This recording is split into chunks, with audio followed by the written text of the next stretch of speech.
Paano nga ba binibigay ng Panginoon ang blessing? So sample, ito mais. Ito tinanim ko. So ito yung paraan ng Panginoon sa atin na magbigay ng blessing, magtanim. Kaya pag may tinanim ka, diyan niya ibubuhos yung blessing. Blessing to bigay ng Panginoon ito. Ikaw ay nagtanim, tayo nagtanim, siya magpapabunga. Kaya yung pabunga niya, yun ang blessing.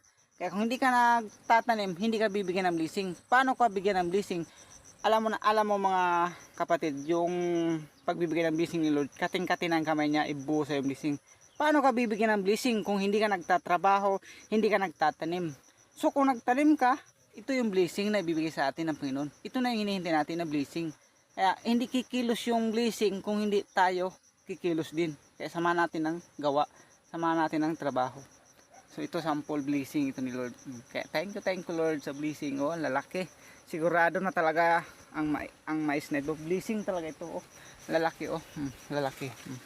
Kaya ayan ang blessing sa atin na tinatawag. Thank you Lord. Bye bye.